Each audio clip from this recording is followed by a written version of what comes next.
Okay. అందరికీ నమస్కారం అండి.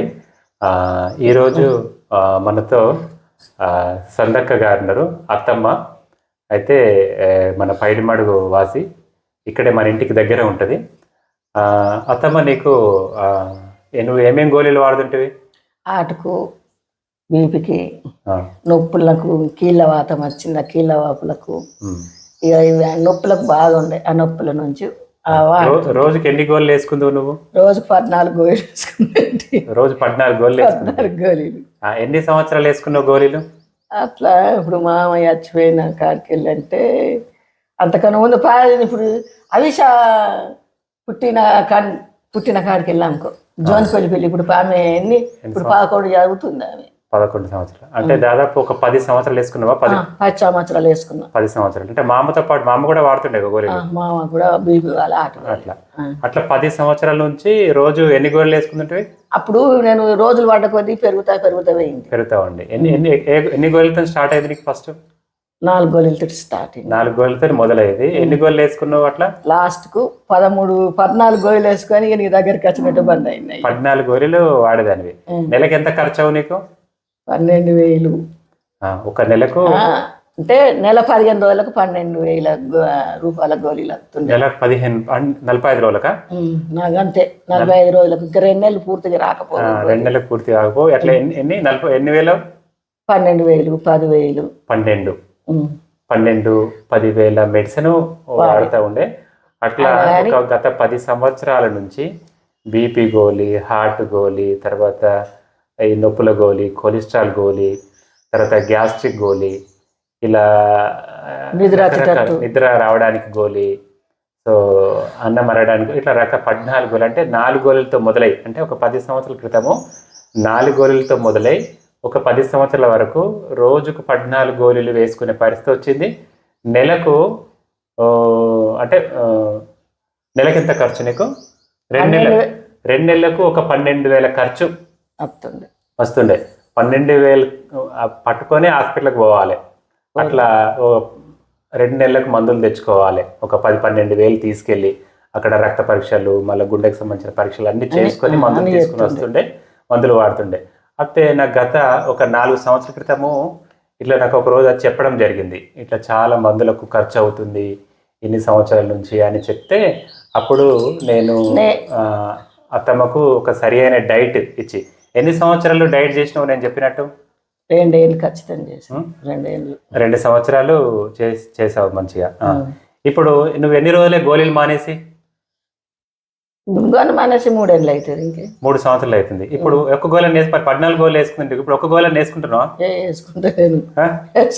బీపీ గోళ వేసుకుంటున్నావా? ఏది లేదు. బీపీ నార్మల్ ఉంటుందా? మరి ఎప్పుడు చూసినా నార్మల్ ఉంటుందా? నీ దగ్గరికి వచ్చి చూపించుకోవాలి. ఇంకా వేరేక్కడికి అయితే పోలేదు. అదే పోతలేనయ్యా నేను బాంచని పోడు కాదు. నీకు ఎక్కడన్నా పెరిగిందా? ఎక్కడన్నా? ఎక్కడ లేదు. నేను ఎక్కడికి పోలేను. నార్మల్ ఉంటుంది. ఇప్పుడు నిద్ర పడుతుందా? నిద్ర ఎక్క బాగా మొన్న ఇప్పుడు అంత అల్లరి ఎక్క అవుతుంది.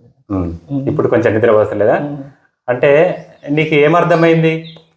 ఇంతకుముందు 14 గోళీలు వాడుతుంటుంది కదా, గోళీలు లేకుండా కూడా నీకు ఇప్పుడు ఆరోగ్యంగా ఉండొచ్చు అన్న విషయం అర్థమైందా? ఎట్లా అర్థమైంది? దేనివల్ల? తినే తిండి వల్ల. తినే తిండి వల్ల. ఓకే. ఇక్కడ మిత్రులారా మనం గమనించండి. అంటే అత్తమ్మ 10 సంవత్సరాల నుంచి గోళీలు ఉంటేనే ఆరోగ్యం, కొలెస్ట్రాల్ గోళీ వాడాలి, తర్వాత బీపీ గోళీ వాడాలని కొన్ని భ్రమలో మనం ఉండిపోతాం చాలా సంవత్సరాల నుంచి. అయితే గోళీ అవసరమే కాబట్టి అప్పుడు తాత్కాలికంగా అవసరమే, కానీ మనకు ఆ వ్యాధి రావడానికి కారణం ఏంది అని ఆ కారణాన్ని గుర్తించి ఆహారాన్ని సరి చేసుకున్నది. ఓకే. మనం చెప్తున్నటువంటి ఆహార విధానాన్ని, కొన్ని అలవాట్లను మార్చుకున్నది. ప్రొద్దున లేవడము, కొంచెం వాకింగ్ చేయడము, తర్వాత ఆహారంలో కొన్ని టీ కాఫీలను మానేయడము, సో రాత్రి లేట్ నైట్గా భోజనం తీసుకోవడం, ఇవన్నీ కొన్ని చాలా మార్పులు చేసుకున్నావు. కాబట్టి ఇప్పుడు 3 సంవత్సరాల నుంచి గోళీలు లేకుండా హ్యాపీగా ఉంటున్నావు. ఓకే. ఖర్చు తగ్గింది. ఫోన్ చూడు. దగ్గరకు పోతే ఇట్లా కమ్మైంది, ఇట్లా రావాలని వాళ్ళు చెప్పుకోగా నేను ఆ టీవీని ఎంత నీ దగ్గరికి వచ్చిన ఎంతమంది ఉన్నా కానీ దవద ఉరికొచ్చి నాకు ఇట్లా ఏత్తవా చెయ్యవని ఖచ్చితంగా అడిగిన. నేను నాకు ఇట్లా మంచిగా అయిందట, మరి నువ్వు చేసే అందాది ఉంటే నన్ను అట్టు, లేకపోతే మరి నేను ఎటు పోవాలో నాకు సావు మరణమే నాకు కానీ నాకు ఆట వచ్చిన గోళీలు మింగలే కానీ గింతే అన్న నీతో ఏ వదిలే. ఓకే ఓకే సరే, ఇప్పుడైతే బాగుందా? అవును. అట్లా 3 సంవత్సరాల నుంచి ఏ గోళీలు మానేసి ఇప్పుడు పూర్తిగా ఆరోగ్యంగా ఉన్నది.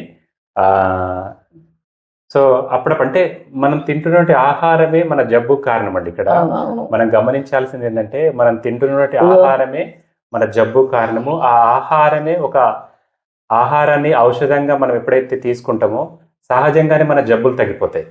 కాబట్టి మిత్రులు ఒకసారి ఇది గమనించగలరు.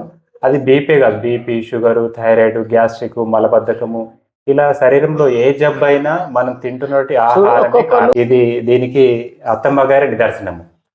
10 సంవత్సరాల నుంచి మెడిసిన్ వాడి ఇప్పుడు ఒక 3 సంవత్సరాలు 2022 నుంచి మానేసినావు. 2022 అంటే 26 వస్తుంది. 3 సంవత్సరాలు ఇప్పటికీ బీపీ ఎప్పుడు చూసినా 120, 110, 100 ఉంటుంది. సో ఎప్పుడు 120 అబోవ్ లేదు. సో 120 పైన ఉంటే నేనే బీపీ గోళీ వాడమని చెప్తుంటే. సో అంతకుముందు 160, 180 ఉంటుంది. ఎప్పుడైతే మనం ఆహార విధానం చెప్పి కొద్ది రోజులు చెప్పాము, లైఫ్ స్టైల్లో కొన్ని కరెక్షన్ చేసాము, ఇప్పుడు ఎప్పుడు చూసినా 120 లోపు బీపీ ఉంటుంది. హ్యాపీగా 14 గోళీలు మానేసింది. బీపీ గోళీ, తర్వాత కొలెస్ట్రాల్ గోళీ, తర్వాత నిద్ర గోళీ, తర్వాత పరిగెట్టన గోళీ, తర్వాత బాడీ పెయిన్స్ ఉంటుండే ఎప్పుడు, మోకాల నొప్పులని, నడుము నొప్పని, జాయింట్ పెయిన్స్ ఉంటుండే. ఆ కీళ్ళ నొప్పులు కూడా తగ్గినాయి కదా, నొప్పులు. రోజు మంచి ఎక్సర్సైజ్ చేస్తున్నావా? ఎక్సర్సైజ్ ఇప్పుడు బాగలేరు, ఇప్పుడు బాగలేదు అంటే అప్పుడప్పుడు చేస్తుంది, అప్పుడప్పుడు చేసుడే చెత్తగాని ఇప్పుడు ఏకదమ్ మున్పట్లకైతే. ఓకే, మరి టీ తాగుతున్నావా, చాయ్ తాగుతున్నావా? తాగుతలేదు. చాయ్ బంద్ చేసినావా? మరి కోడలు వస్తుంది కదా అప్పుడప్పుడు? ఎప్పుడు ఇంకోసారిగా నేను తాగుతలే. ఓకే ఓకేనండి, థ్యాంక్ యూ.